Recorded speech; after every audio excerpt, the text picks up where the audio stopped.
Hello and welcome to Boats and Engines. In this episode we'll be servicing the outdrives and having an interior tour.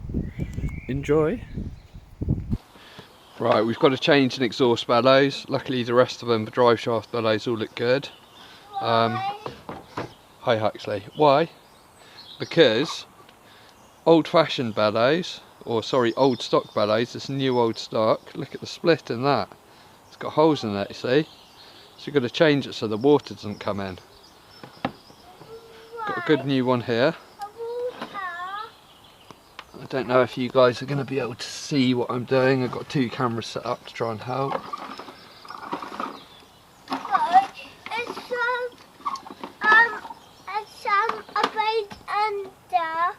Yeah.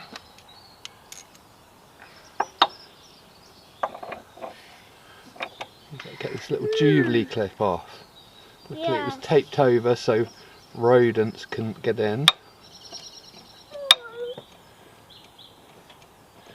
You wouldn't be able to do this without a quarter.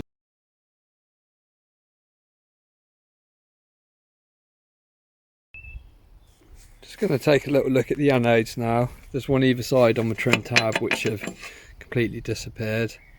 So I might end up cutting that bolt off unless I can get that sort of crustacean off the edge of the thread. See what we can do there. And there's a trim tab anode on here which is sheared off, so I'm going to try and jam a chisel into that and back off a nut. I've got a new one to go on there.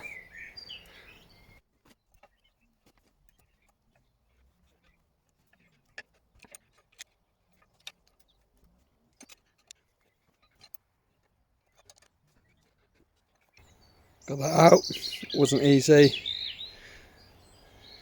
Ended up having to use a chisel to bash it round. And that M10 bolt doesn't look too clever, so I'll put a new stainless M10 bolt in as well. Now let's have a look at these trim tab anodes. Try and get those off.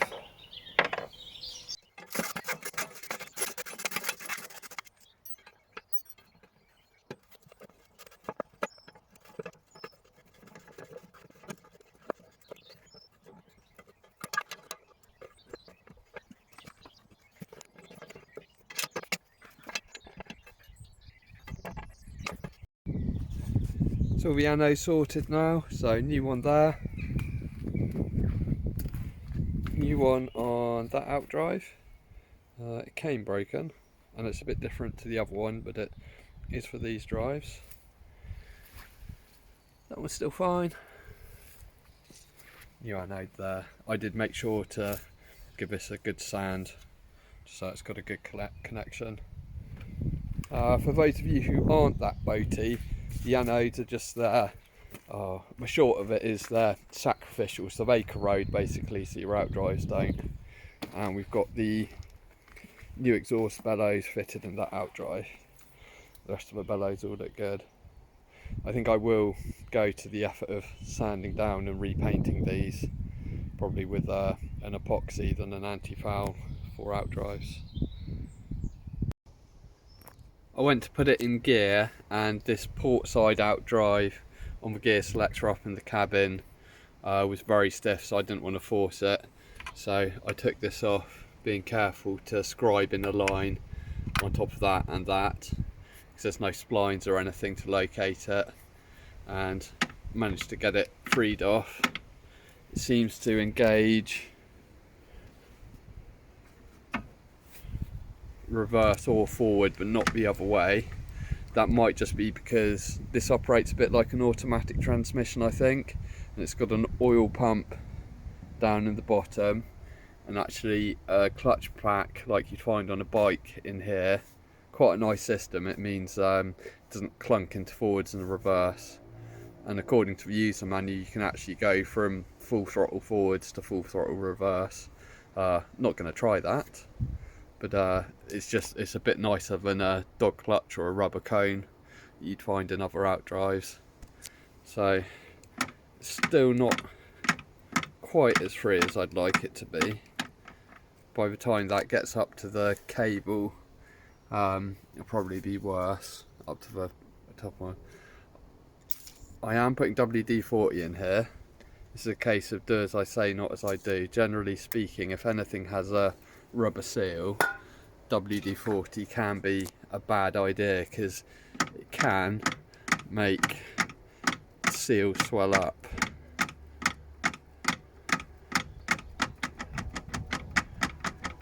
Just work that for a bit. And up here, this is the fill for the oil, so it just takes automatic transmission fluid. It took a few ugger-duggers from a trusty Lidl's impact driver, and that got it off. And it's actually got a dipstick in here.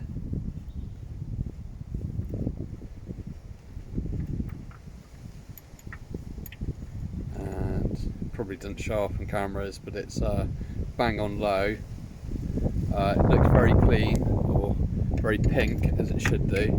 The previous owner told me he checked it and in 17 years never actually changed the oil for fear of putting in the wrong stuff, because it takes automatic transmission fluid and ruining the clutch packs. I am going to change it, so we'll set the camera up. I'll drain it down now, we'll see if there's any water in it. It wouldn't be surprised me if there is a bit of water, having not been done for at least 17 years, but I want to change it anyway. We'll have a look to see how it comes out. It certainly looks clean on the dipstick, but any water will have settled down at the bottom anyway.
See, what's coming out is actually looking perfect. Don't know if my bucket's going to overflow. It shouldn't do. I think it said it takes 6 quarts, which I guess is about 6 litres. And right from the start it was clean with no water at all. So that's really good news. Nice.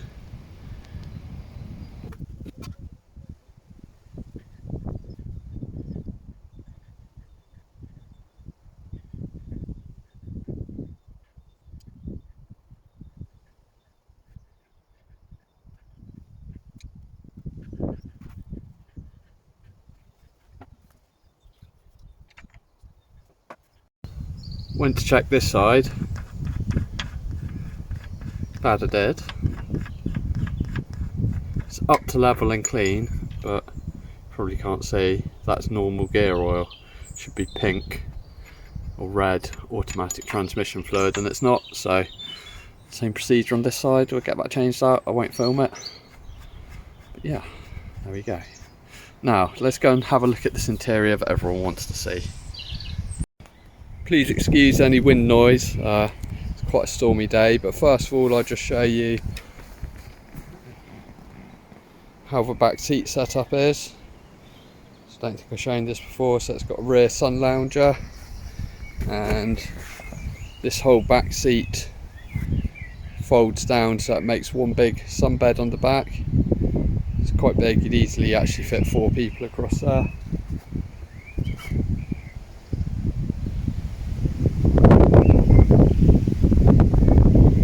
I'll show you the cabin you've all been waiting for. Right, I have to put the camera onto widescreen mode.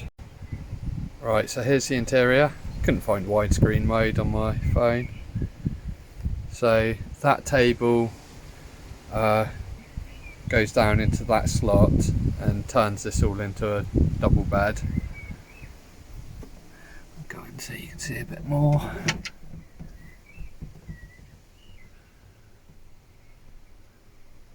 Pretty cool in here, all nice condition. So there's a plate rack and a cup rack there. Old school VHF radio, appears to still be working with the comedy bat phone handset. All real nice teak interior. Next episode we're going to clean all this up. It is a bit dirty, and just put teak oil on all the teak, get it looking really nice. So in here, well, first of all, little storage cupboard in there, little hanging locker. Here we've got the toilet,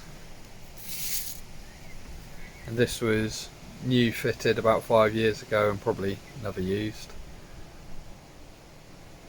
It's a good size, I can fit in there. Little switch panel up there. Really nice woodwork throughout. Steps down, and over here we have a little kitchenette. So little sink, there's a freshwater tank in the engine bay. Little tap. Kettle there it came with, and this work surface, you fold that bit out. Move that bit over. We've got a little gas cooker, just runs off a little can of butane. Quite useful to make bacon sandwiches when you're out.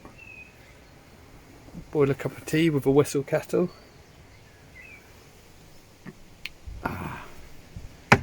And down where we have a fridge. Check this, it is all working. So as I videoed these, I'm doing parallel stuff, so I have been working on the engines as well. So I know all the electrics on the fridge and stuff works, but the engines will be in a different video.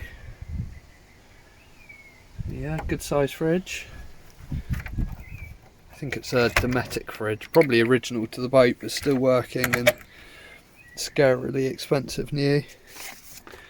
And underneath all these seats there's loads and loads of storage, all over the boat. Actually, underneath that back seat there's a big storage locker which goes right down to the bilge, and down there there's a little lazarette either side where you can store loads of stuff as well. So yeah, full of storage. Little hatch, very crazed but not leaking. Probably want replacing in the fullness of time. Little light fittings all out, speakers. Stereo goes up there. It's an old Panasonic one, I'll probably put in a modern Bluetooth one. Yeah, there we have it. Love all this teak, it's really, really nice. It's all gonna clean up in here beautifully. Quite comfortable. Quite hard to get it all on camera.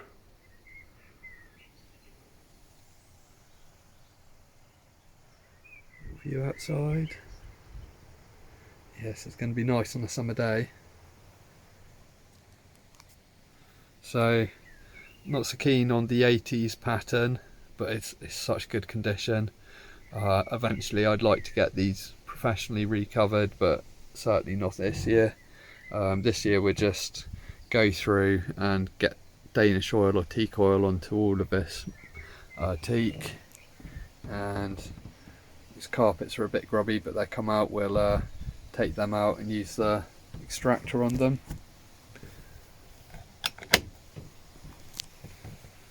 So yeah, quite spacious in here. The other boats I looked at before this, I looked at an XPS 34, which is, well, 9 foot longer and a much nicer, prettier looking boat. They just, wow, it's my favourite boat. But in terms of the interior, it doesn't actually really have any more space than this. So, really happy with this find. Yeah, so that's the interior. Please subscribe to the channel. Next week we're going to be almost certainly getting the engines running. I won't say any more than that, but things are looking good. I want to change one water pipe on the outdrives, and then yeah, it's just a case of cleaning interior and I think we're pretty much ready for the water. Oh yeah, the fuel tank has, that's sort of hidden under there. The sender's not accurate, so I don't know if I can live with that. I might be digging in and changing the sender as well, but we'll see. Got some octane booster because there is a bit of fuel in there, but it's non-ethanol, so I think it'll be okay. Yeah, the other thing to do is, oh, maybe we'll do that in this video. No, we won't. So it's got a tonneau cover, so a cover that just covers the cockpit, but it's also got this cover which goes over a load of hoops, so like a tent cover, so there'll be a lot more space inside and make that into sort of a second room. So if you're camping out overnight, you've got like 2 big rooms. Anyway, too much talking in this video already. Yeah, thanks very much for watching, guys. Please subscribe, and see you next time. Bye bye.